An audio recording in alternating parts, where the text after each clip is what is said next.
Hello everyone, today we'll be talking about 7 different mistakes that I see Christians make in their day-to-day lives. Now I know not every Christian does make these mistakes, but for the ones that do, or for the ones that are struggling with these, this is a video for you. So we're going to be looking into these 7 mistakes and seeing what the Bible has to say about them most importantly. So one of these mistakes is only talking to God when things are going wrong. Now, it's always a great idea to talk to God when something does happen because He's there to comfort you and to be there with you, but that shouldn't be the only time you're talking to God. You should be telling Him things that you've done in your day, things that you're grateful for, that you're happy that you're here and that you have Him, and don't just shut Him out when times are easy.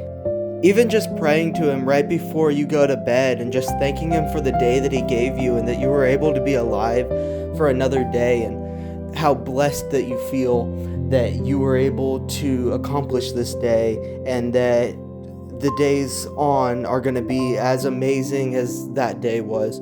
Or if the day didn't go your way, then just let Him know, hey Lord, this didn't go as I planned, this didn't go my way.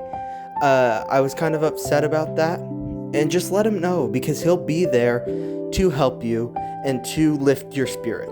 If God answered your prayers as many times as you asked Him, how different would your life be? The second mistake that I see people make is reading the Bible without actually applying those words to your life. It's very easy to read a chapter in the Bible and then immediately forget about it and not apply it in any way, or just think that it's not important to you. And that's not a way that we should be thinking. We should be reading and comprehending what is happening in the Bible, remembering those things, so that if it does come up later in life and we need help, we can look back to that chapter or back to that story that happened and understand why that thing happened and how to fix it.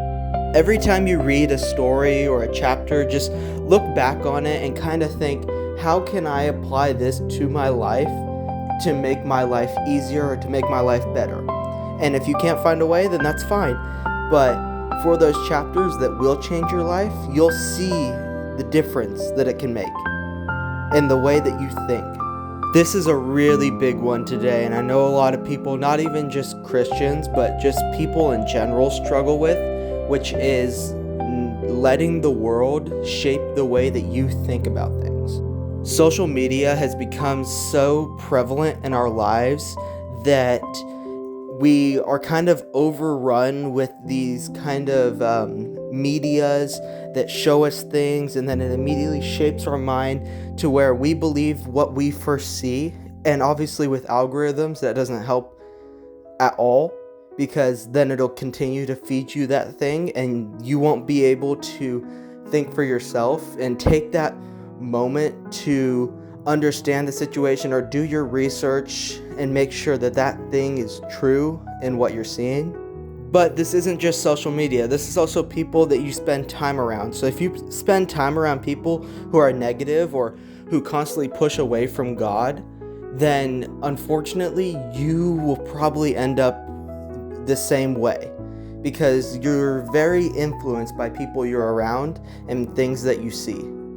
And if you do struggle with thinking for yourself or coming up with your own logical ideas or what the Bible has to say about it, then I would consider putting social media down. If anything is drawing you away from God, then you want to remove yourself from that thing.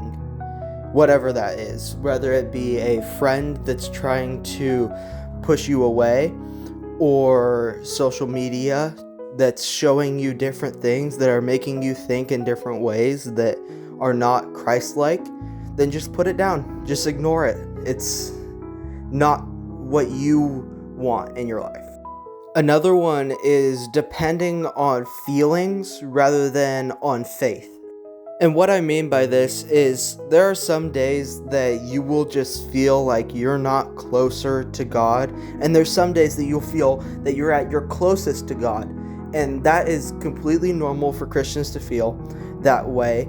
But you got to remember that feelings aren't the same as faith. So because you don't feel closer to God, it does not mean that you're losing your faith in Him. It just means it's one of those days. And that's the time, going back to one of our other mistakes, that you pray, that you just say, hey God, I don't feel you right now as strongly as I would like you to be here.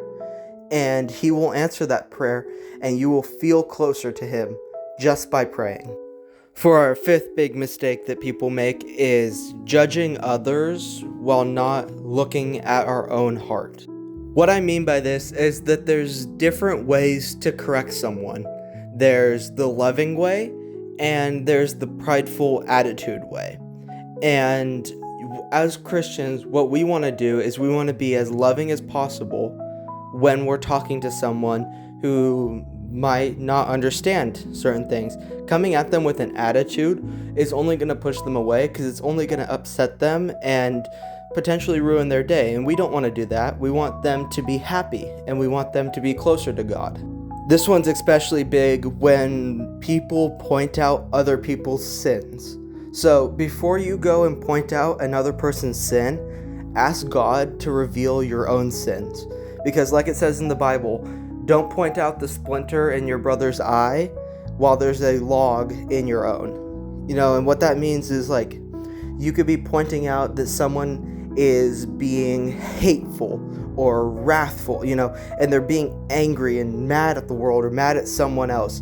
And you point them out and you make fun of them and you tell them, hey, that's a sin. But then you go and you realize that, hey, you do that too. You lash out on people, you get angry, you get upset, and you just pointed it out to this other guy that's over here. But what you should have been pointing out is that you do it too. And I'm not saying that you shouldn't tell other people that they're sinning. That's not what I'm saying here. But what I'm saying is understand your own sin, and then go and lovingly tell the person that what they're doing is wrong. Like the guy that was lashing out on someone. If he was getting mad at someone, go up to him and explain to him, hey, that's wrong. The Bible says to not do that. God says to love your neighbor. And I myself do that. And I get angry at people. But I know how to correct myself. And, I would recommend you go read the Bible. Or something like that, along those lines of that kind of lovingly, brotherly kind of a way, rather than getting angry at them, because then you're doing the exact same thing that they're doing, and it's going to make them even angrier, and it's going to turn them even further away from God and further towards the devil and towards that sin that they are committing. Another one is staying comfortable. And I don't mean like sitting in your bed and chilling, not that kind of comfortable, but comfortable with sharing your faith. A lot of the times, Christians will stay hidden. They'll hide their faith from others because it makes them uncomfortable to go and talk to someone who doesn't believe, and that kind of fear that they build up, that they don't want to be rejected and they don't want that, so they stay in their little comfort bubble and hide away from that because they don't want to be judged. Unfortunately, in today's society, a lot of people are mocked for being Christian, but you gotta be ready to be mocked, but also understand that what you're doing is you're planting a seed. So even when you go up to someone and you tell them that, hey, Jesus is the way, follow God and do all that stuff, and they lash out on you and they get mad and they get angry and they call you these all different kinds of names and everything, just understand that even just talking to them about God plants a seed in their heart that God is able to grow, and it will better them. Even in my favorite Bible verse, it says in Isaiah chapter 41 verse 10, it says, "Do not fear, for I am with you. Do not be dismayed, for I am your God." So just remember, in those moments when you're going out and preaching to people and telling everyone how God will strengthen them, allow yourself to be God's kind of puppet. Allow Him to work through you, because His way of getting people to come to Him is very different than the way that you would believe. Even when it seems like you're unsuccessful when talking to someone, just know that God's there and that He's got this all under control, and all you have to do is be there as God's puppet. And last but certainly not least is people forget God's grace. Some Christians believe that every time that they make a mistake, it's God giving up on them. But remember, God never fails and He never gives up on you. He never gives up on anyone. There's nothing you can do that could make God so angry that He'll turn away and that He'll stop loving you. Remember, He always loves you, even in your biggest mistakes. And the way to correct those mistakes is by repenting. Because remember, repentance is always met by God's mercy. That no matter how many times you fall, God will always be there with His hand outstretched to pick you back up. And He will never stop loving you, and He will never give up on you, and He will never leave you. He will always be there for you as a helping hand. And if you recognize yourself in any of these, please don't be discouraged by them. Just know that every Christian struggles, and that we will never ever be perfect, but every single day we should strive to be more Christ-like. Just ask God every single day to help you grow a little bit more in your faith, and you will be a perfect Christian. Not a perfect person, but a perfect Christian. Remember to like and subscribe, and leave a comment and let me know if you struggle with any of these, and maybe your answer will help someone else. Thank you guys for watching, and as always, have a blessed day.